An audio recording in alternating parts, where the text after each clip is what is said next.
Que a graça e a paz do Senhor Jesus esteja com todos nós.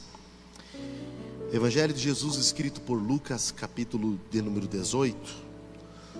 Lucas, evangelista, capítulo 18, a partir do versículo também de número 18.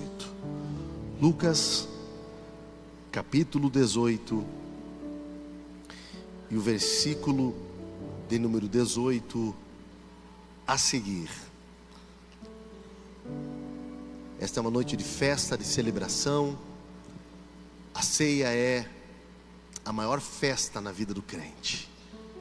E hoje, como igreja, celebramos as duas ordenanças deixadas por Jesus: batismo nas águas,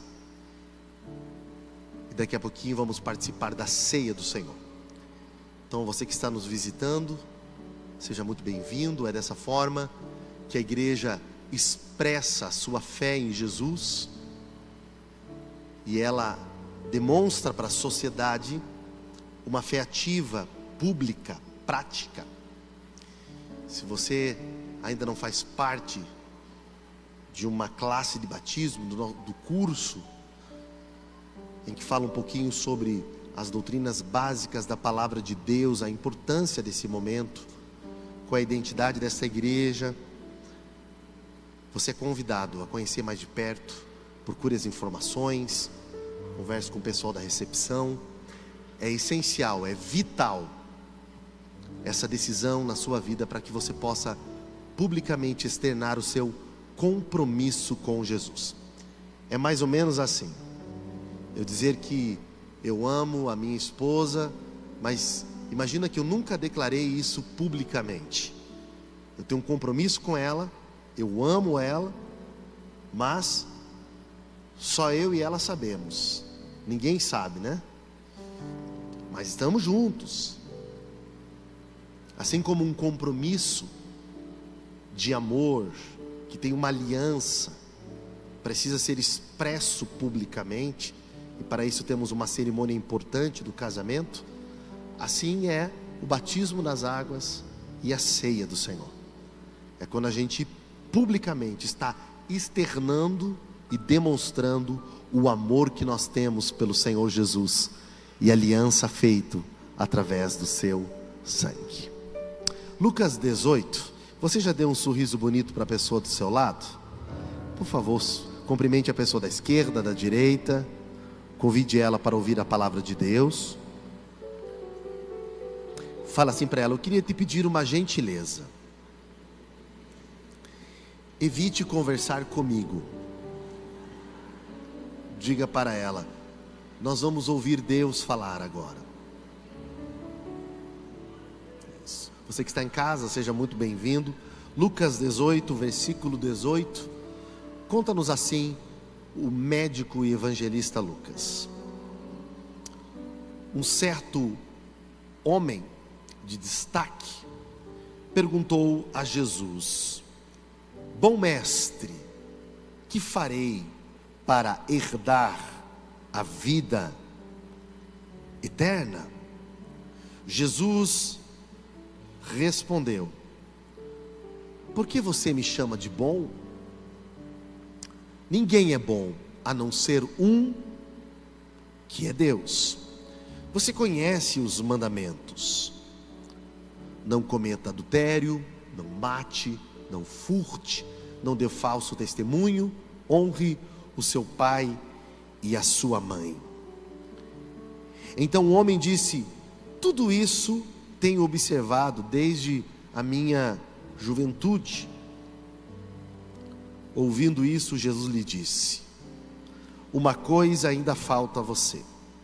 Venda tudo o que tem, dê o dinheiro aos pobres, e você terá um tesouro nos céus. Depois, venha e siga-me. Mas, ouvindo ele estas palavras, ficou muito triste, porque era riquíssimo. Vamos orar mais uma vez. Pai, obrigado pela tua palavra lida. Ela é o teu poder em ação. Ela é viva e eficaz. Dá-nos pelo teu Espírito, nesse momento, Senhor, a sensibilidade para que possamos ouvir, guardar e praticar a palavra. Em nome de Jesus. Amém. Em cada encontro de Jesus dos Evangelhos, nós vamos enxergando um pouco mais sobre a vida, o ministério de Jesus, sua obra, a sua missão. É como se os evangelistas fossem literalmente pintando quadros distintos que evidenciam o chamado e a obra de Jesus. Nós, cristãos protestantes, cremos que essa verdade é tão impactante, necessária e vital, que se queremos conhecer Jesus de verdade, precisaremos então das Escrituras, porque elas testificam a respeito do Senhor. Nela encontramos o poder de Deus e a vida eterna. E os evangelistas, inspirados pelo Espírito, vão descrevendo, entre os inúmeros milagres de Jesus, sermões, pregações, enquanto esteve aqui, momentos tão importantes como esse, através dos quais nós podemos aprender muito sobre Jesus. Aliás, um tempo de ceia, a ceia do Senhor, é esse momento para nós trazermos à memória verdades a respeito de Jesus, da sua obra salvífica, do plano redentor. E por isso eu queria convidar você para, nos próximos minutos, de forma objetiva, adentrarmos essa história com Lucas, utilizando de pano de fundo também o evangelista Mateus, no seu capítulo 19, Marcos no capítulo 10, que narram essa mesma história sobre o jovem rico, e extrair aqui algumas verdades, para que possamos crescer em graça, em conhecimento, e daqui a pouquinho cearmos em comunhão uns com os outros e com o Senhor. Esse é um momento interessante do ministério de Jesus, porque ele havia feito uma declaração que está no contexto, muito poderosa. Enquanto Jesus ministrava, algumas crianças ali estavam, os discípulos se incomodaram, quando tentaram reter essas crianças e seus pais, Jesus corrige, dizendo que não deveriam impedi-las, e que das tais eram o reino dos céus, e que para que eles pudessem entrar no reino dos céus, ver o reino de Deus, precisariam se tornar iguais àquelas crianças. Jesus coloca ela no seu colo e as abençoa. Agora, o contexto é primordial, porque estamos nos referindo a crianças que aparentemente nada têm, nada possuem, mas que Jesus diz que delas é o reino de Deus. E nessa circunstância, se aproxima agora de Jesus um jovem rico, que à luz do contexto, por inferência, tem extrema influência social e muito religioso, antitético às crianças, que nada tem do ponto de vista monetário e pouca influência social, mas tem o reino de Deus. E agora chega um jovem rico, influente e religioso, que tem tudo do ponto de vista monetário e social, mas não tem o reino de Deus. Porque esta é a verdade do Evangelho. Esta é a mensagem nova proclamada por Jesus, que o reino de Deus não pode ser comprado, adquirido, nem no sentido monetário, econômico, financeiro, no sentido de uma troca. Também não é uma relação meritocrática, não é uma questão de elite. Não, o reino de Deus, que fala deste governo absoluto, a manifestação da vontade de Deus, a ação redentora de Deus na história, ele é alcançado por gente que nada tem,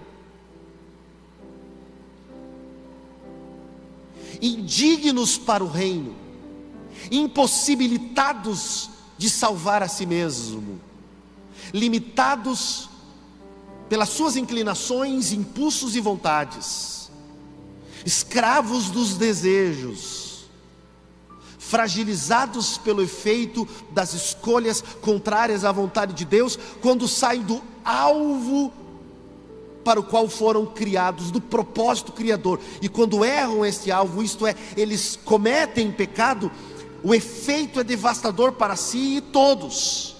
Mas mesmo fragilizados, quando reconhecem então um Salvador, e pela fé recebem a salvação de graça, sem troca, sem relação de troca, sem comércio, recebem de Deus esse favor imerecido, e uma tamanha salvação, uma tão imensa, tão grandiosa, tão profunda salvação, num ato de amor salvífico de Deus, são alcançados e convidados agora, e transportados de um reino em que estavam no escuro, sem autonomia nenhuma, escravos de desejos, agora livres, são transportados para um reino de amor, de luz do seu Filho, e convidados para adentrar o reino dos céus. Aqui esse reino vai sendo plantado na essência deles e percebido pela fé, mas um dia será pleno, quando receberão um novo corpo, um novo nome, e estarão no novo céu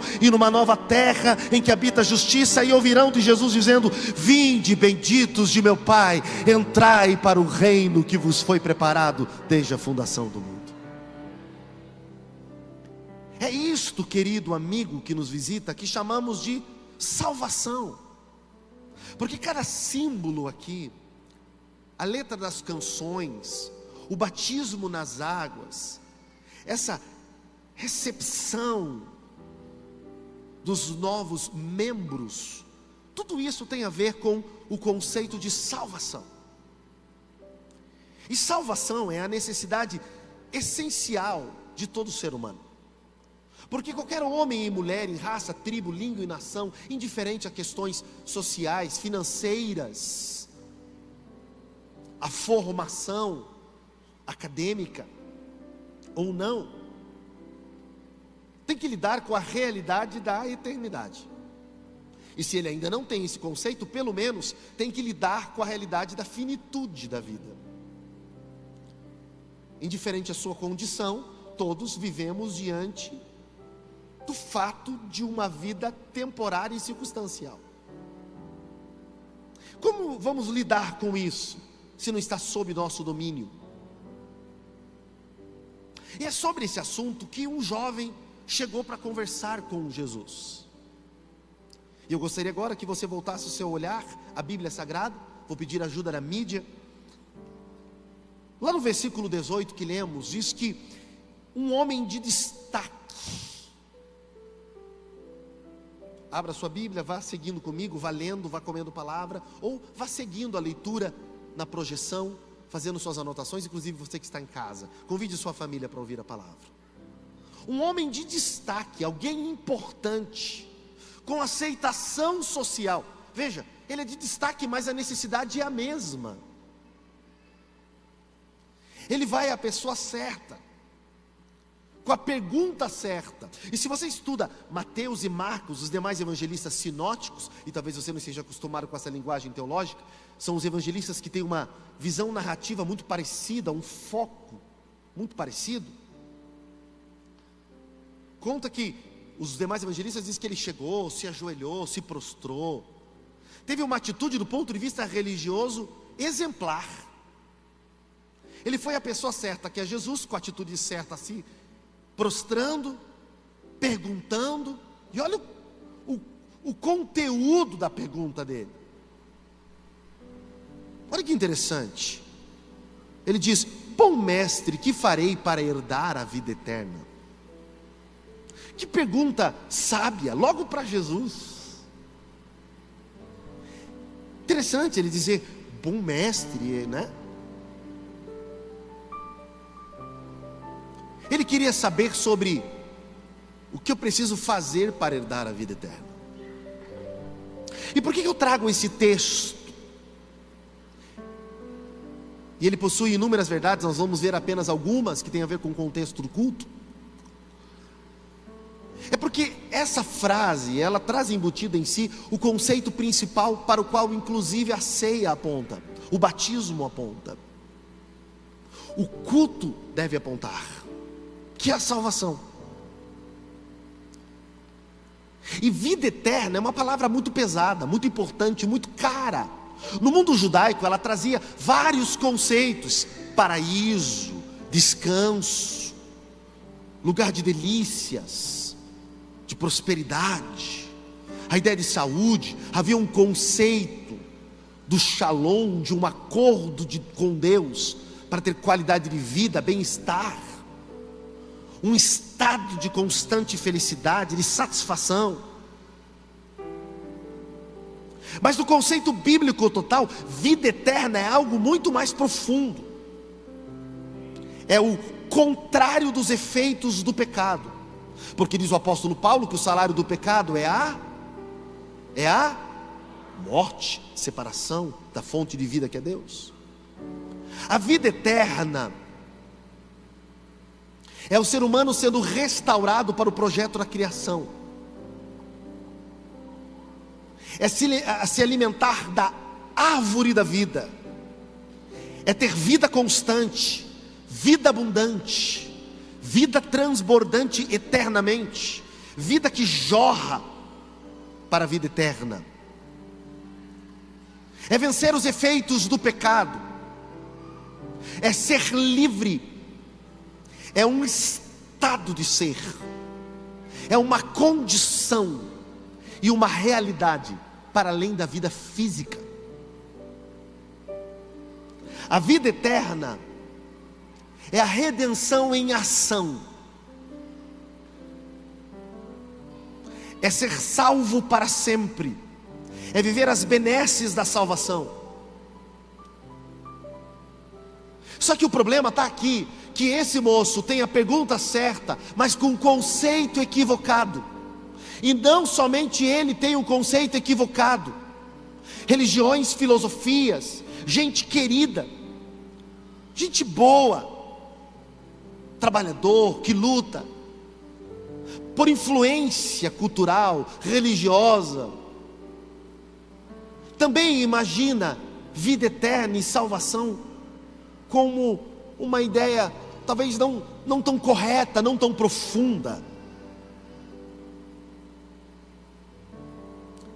Coloca para nós de novo a pergunta do moço: bom mestre, o que eu preciso fazer para herdar? Está ali o problema. O que eu preciso fazer? O que eu farei? Que farei?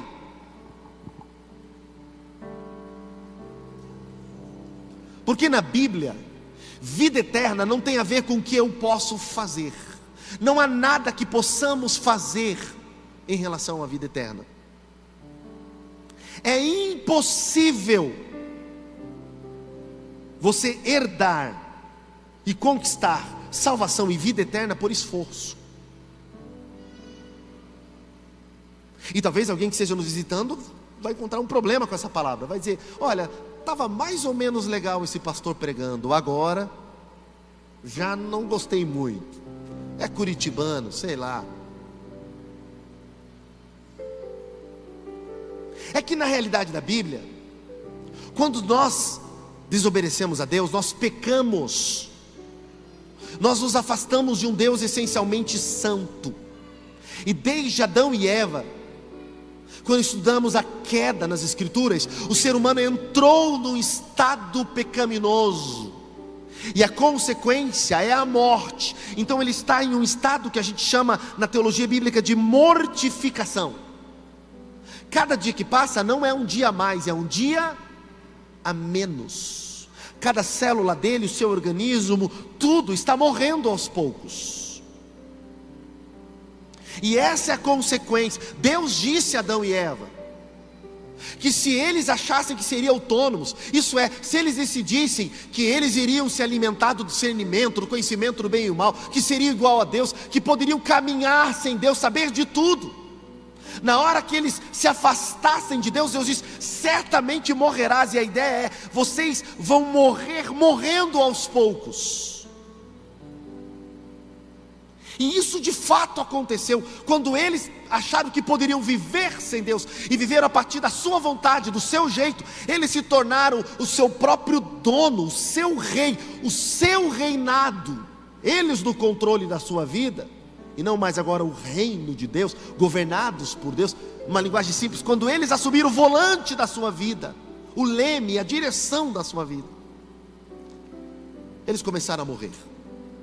Quanto mais se afastam de Deus, mais morrem. Então, pecado na Bíblia e a morte como consequência, não é um ato. O ato é consequente ao estado. É um estado no qual o ser humano se encontra. Ele se encontra nesse estado, ele já nasce sobre esse efeito, e ele vive. Esta é a notícia do Novo Testamento. A Bíblia chega a afirmar o seguinte: todos pecaram. Essa igreja conhece a Bíblia, quer ver? Eles vão citar comigo. Todos pecaram e destituídos estão? Destituídos estão? Eles perderam o peso e a manifestação da presença de Deus. E eles estão nesse estado. E esse momento, a ceia, precisa nos lembrar disso. Ele é um momento inclusive de exame para a realidade no qual o ser humano se encontra. E se ele está nesse estado, agora eu vou te perguntar: como, se ele é pecador, está num estado pecaminoso, como é que ele vai herdar vida eterna? A sua única herança é a morte, que é o salário do pecado. E aí, a questão não é o que eu posso fazer para herdar a vida eterna.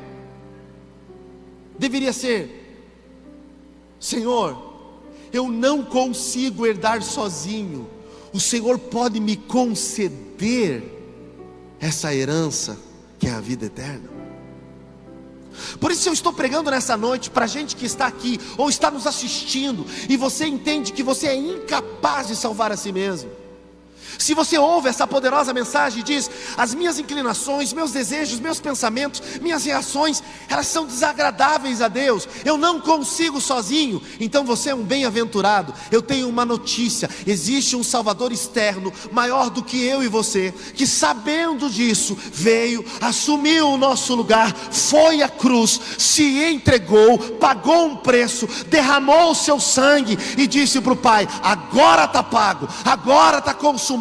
E todo aquele que olhar para o seu sacrifício e crer nele pela fé, receberá o favor de Deus, e com Cristo pela fé se tornará agora sim herdeiro de Deus e co-herdeiro com Cristo das promessas do Pai. Jesus, Ele nos faz herdeiros de Deus.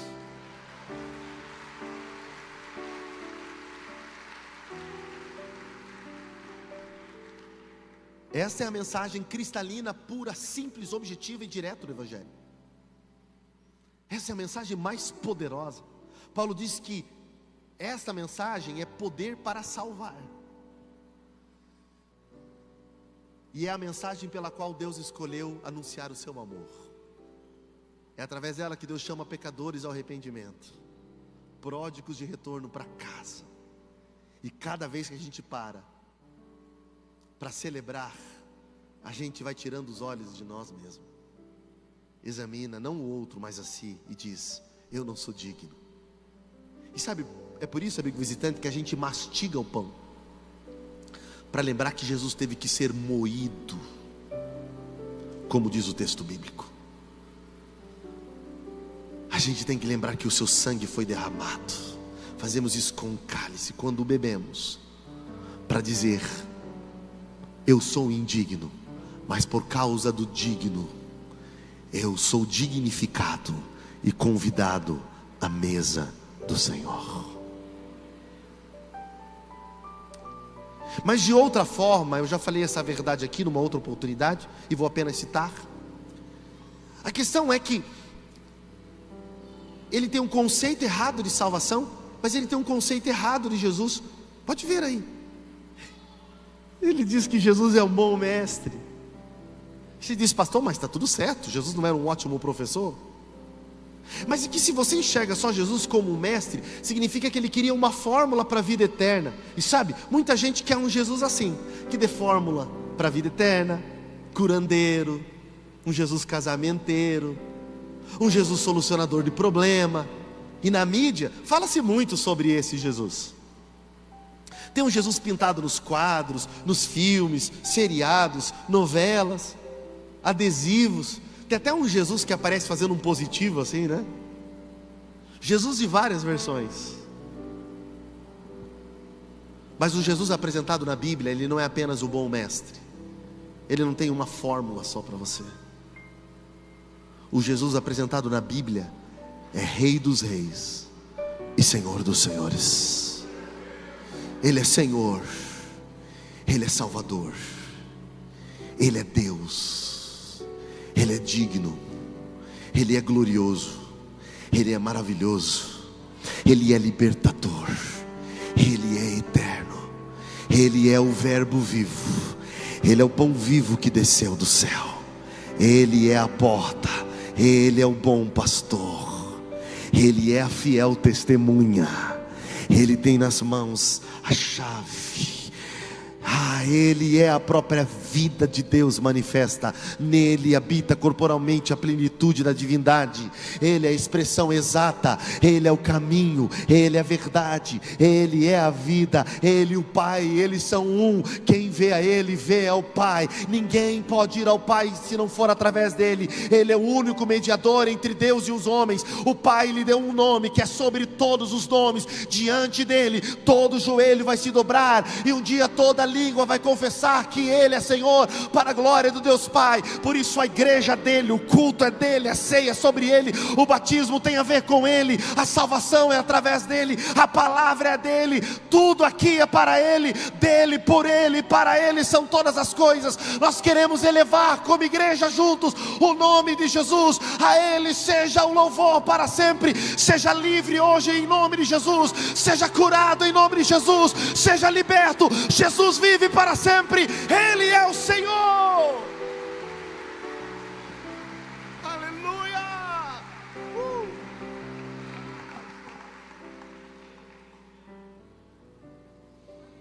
Por isso façam isso em memória de mim. Hoje temos que apontar para Ele. Esse encontro era de um homem sedento, precisando conhecer Jesus de verdade. E pastor, por que você está fixando esse pensamento? Deixa eu dizer algo importante para quem está em casa e aqui nos visitando. Não existe como você desconectar vida eterna de Jesus. E a vida eterna se manifesta quando você descobrir quem é Jesus de verdade. E eu sei que as religiões falam dele como um bom mestre. Eu sei que a filosofia fala dele. Está na moda, inclusive, filósofos ateus falarem na mídia de Jesus como um bom mestre. Tem um dos mais influentes agora, lançou um curso só sobre a Bíblia e sobre Jesus. Ele diz: Jesus é um bom mestre, um bom ensinador, um bom professor. Só esqueceu de ter esse encontro com Jesus para descobrir que Jesus é muito mais do que um bom mestre. Sabe quando a salvação acontece? Quando alguém dá de frente com Jesus e diz igual Pedro: Tu és o Cristo. E nós cantamos aqui: o Filho do Deus vivo. Mas esse momento, quando ele chega elogiando Jesus, querendo uma salvação que eu posso fazer por obras, por atitudes. Isso é um problema não só do jovem rico. Esse é um conceito religioso equivocado, e aparece inclusive nas cartas do apóstolo Paulo, gente achando que por obras, por atitude, pode alcançar a vida eterna. Bom, se a vida eterna dependesse de nós, quem estaria salvo? A salvação tem a ver com aquilo que é impossível nós fazermos e só Deus poderia ter feito por nós. Mas por favor, enquanto eu vou me hidratar, eu quero que você me ajude a pregar. Abra um sorrisão de novo para a pessoa do seu lado e diga: tudo que precisava ser feito, Jesus já fez por você. Agora pergunte para ela: você crê?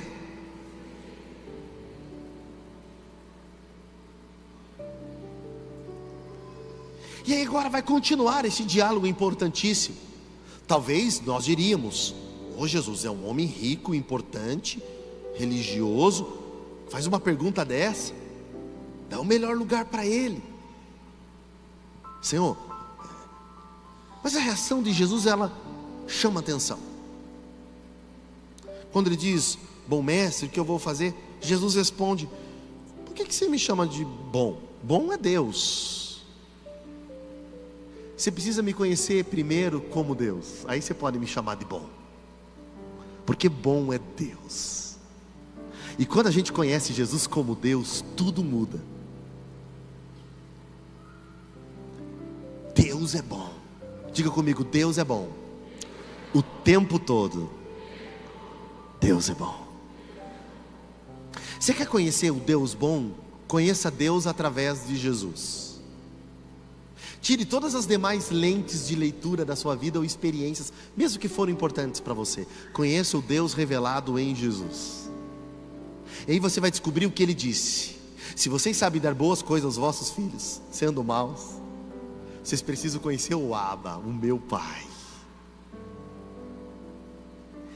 E aí quando Jesus exorta aquele homem,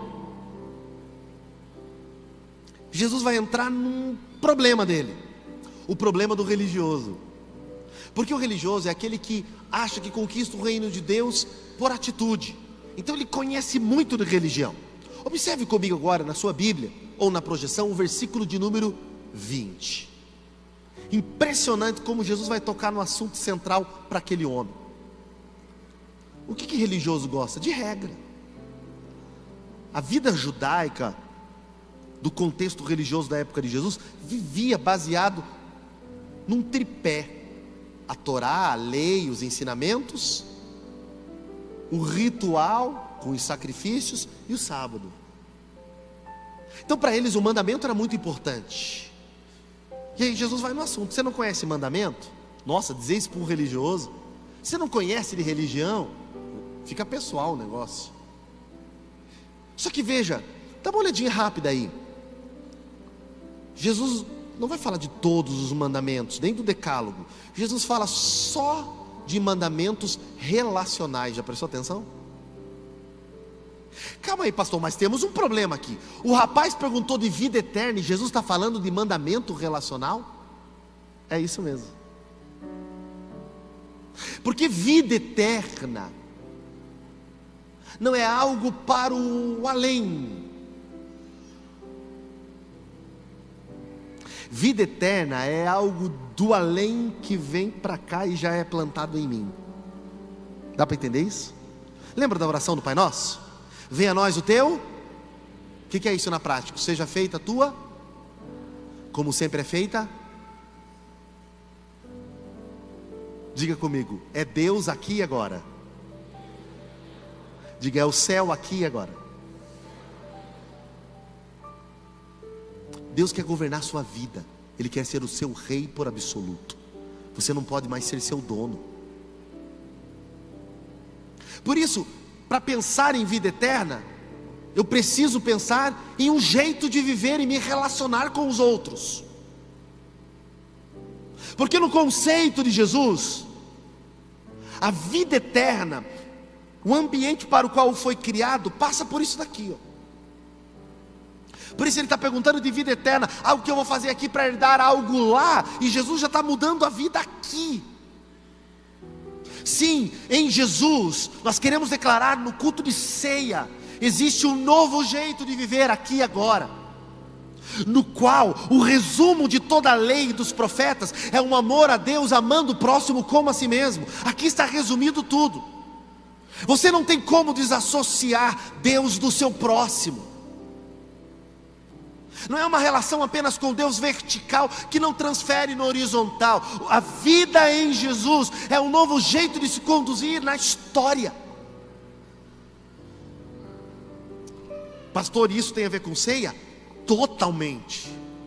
Porque se você cear sem discernir que isto é um corpo, e sem ser em comunhão, se isso daqui não te responsabilizar, se o seu próximo não for seu compromisso, você ceia, participa da ceia para a sua própria condenação.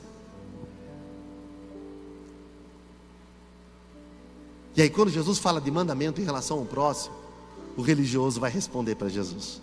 Olha o próximo versículo. Ele diz: isso eu faço sempre. E sempre, desde muito cedo, eu tenho observado tudo isso. Eu conheço o mandamento.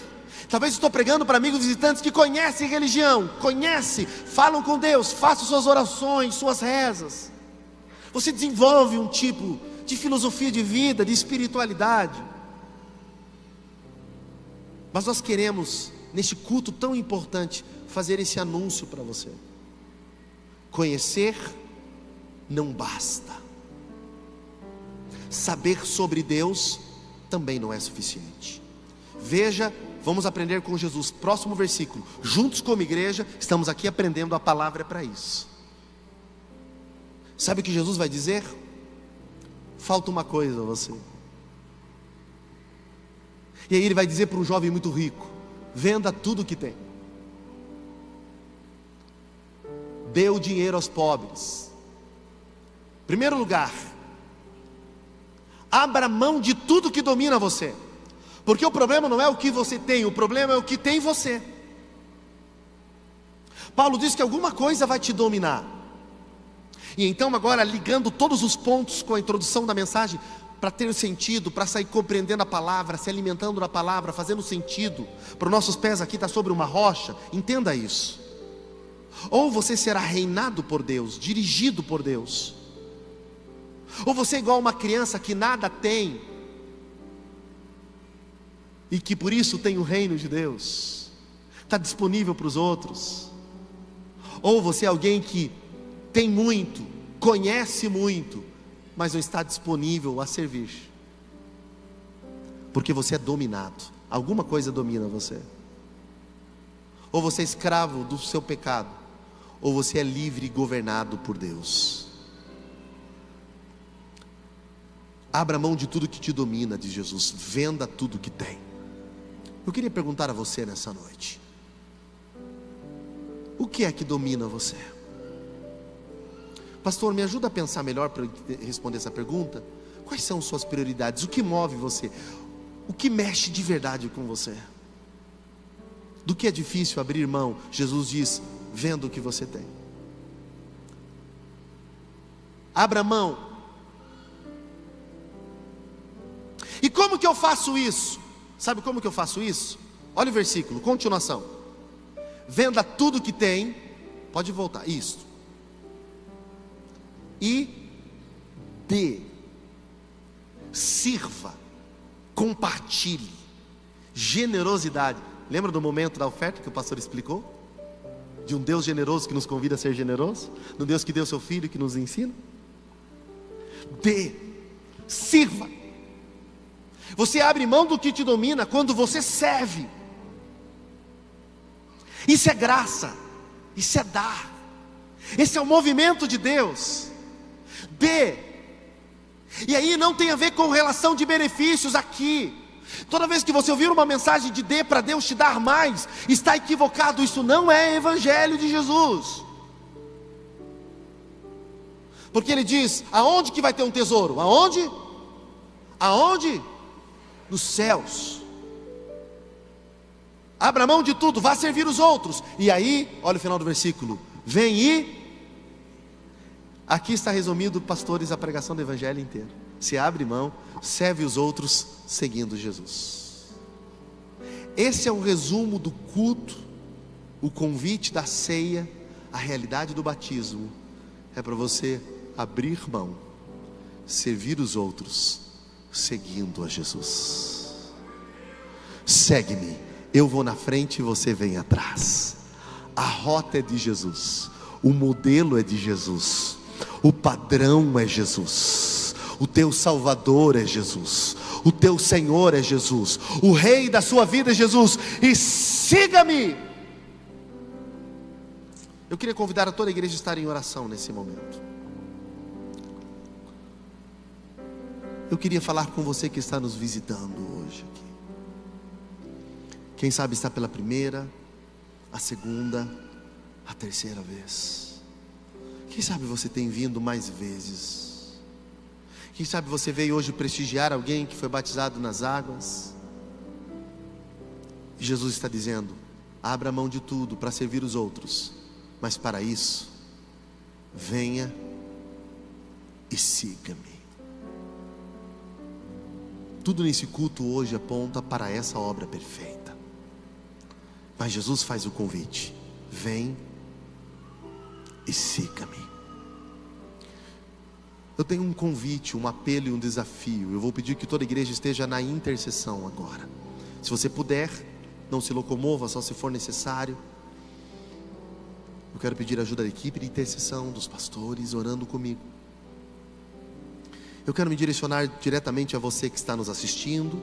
Você pode mandar sua mensagem aí para o pessoal da mídia, ou está aqui, ouvindo a poderosa palavra de Deus. Jesus faz o convite ao jovem: abra mão de tudo, vá servindo os outros, me seguindo pelo caminho.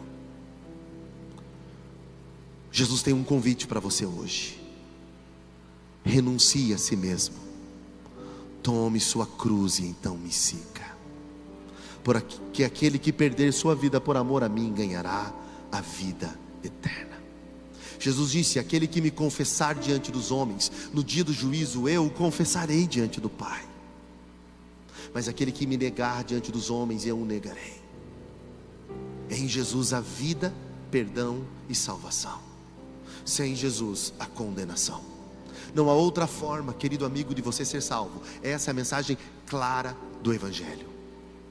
Por isso, nessa noite, se você está ouvindo a poderosa palavra de Deus, toda a igreja está orando por você, e você diz: eu entendo que eu preciso desse Salvador chamado Jesus. O mesmo convite que Jesus fez ao jovem rico, Ele faz a você. Abra mão de tudo que te domina: tua filosofia, teus prazeres, teus desejos, teus medos, tua vergonha, tuas dores, teus traumas, tuas perdas, teus lutos, suas frustrações religiosas, as dores do presente e do passado. Abra mão de tudo e venha me seguir. Por isso, se nesta noite, ouvindo a poderosa palavra de Deus, queridos amigos ou amigas, ainda não evangélicos, ou que estão distanciados do caminho do Senhor, estão ouvindo a poderosa palavra, ou estão ouvindo agora o convite de Jesus, e você diz: eu quero hoje receber a salvação, o perdão que Jesus tem. Eu quero aqui publicamente receber Jesus como meu Deus pessoal. Eu não quero apenas olhar para Jesus como um bom mestre, um profeta. Eu quero que Ele seja o meu Salvador. Eu quero receber em Jesus a vida eterna. Se você quer hoje decidir por Jesus e dizer sim ao chamado de Jesus, para que eu possa orar com você e como um sinal de fé para Jesus, o apóstolo Paulo diz: se você confessar com seus lábios e crer no seu coração que Ele é Senhor, então você será salvo. É para esta oração, para esse convite a Jesus que eu quero fazer com você agora.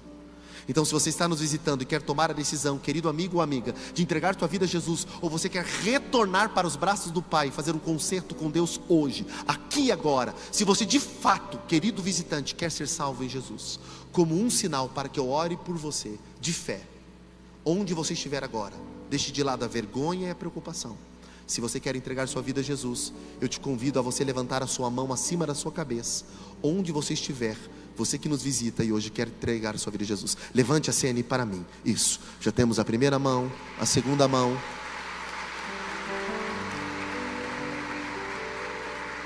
Aonde há mais pessoas? Temos mais pessoas aqui. Temos mais pessoas, sejam bem-vindos. Temos mais pessoas, sejam bem-vindos, sejam bem-vindos. Sejam bem-vindos à família de Deus. Hoje nós temos festa. Jesus diz que os anjos fazem uma festa quando um pecador se arrepende. Pastor Pascoal, pastora Dani, Obrigado pela oportunidade. Hoje é um dia de festa. Café, ontem, batismo, ceia e recepção de pessoas que estão nascendo em Cristo agora, porque o Espírito Santo vai regenerar, e elas serão feitas filhos de Deus, co-herdeiras com Cristo. Quantos creem comigo que elas sairão daqui como filhos de Deus pela fé? Amém? Eu quero convidar essas pessoas que levantaram suas mãos a se colocarem em pé no seu lugar. Só essas pessoas, por gentileza. Todas elas que levantaram sua mão, ou se você não levantou, mas quer tomar essa decisão, alguém agora vai se aproximar de você. Alguém vai ficar, alguém que está perto de você, alguém da diaconia, alguém aí perto de você vai ficar com você, juntinho com você, para te ajudar a orar agora. Isso, olha que coisa linda ver essas pessoas. Sejam bem-vindos à família de Deus. Essa pessoa vai aí te dar um abraço. É como se a igreja estivesse abraçando você. E ela vai orar uma oração muito importante com você agora. Repita junto com ela essa oração comigo. Essa oração é uma declaração pública. Inclusive você que estiver em casa nos assistindo, pode repetir essa oração agora aí, ou se você assistir essa gravação. Aí você pode enviar aí uma mensagem e eles vão entrar em contato com você. Isso, olha que coisa linda. Igreja, dá uma olhadinha. Olha igreja, olha esse abraço. Olha que coisa linda, olha. Aleluia, aleluia. Repita essa oração comigo. Quem está com você vai te ajudar a orar nesse momento. E você que está em casa, ore conosco. Diga assim: Pai, em nome de Jesus, eu te declaro publicamente como meu Senhor, Salvador e Rei, Deus da minha vida. Eu creio em meu coração que Deus enviou seu Filho Jesus para morrer em meu lugar, e o ressuscitou pelo Espírito Santo para me dar vida eterna. Em nome de Jesus, amém? Receba um abraço, a igreja aplaude ao Senhor.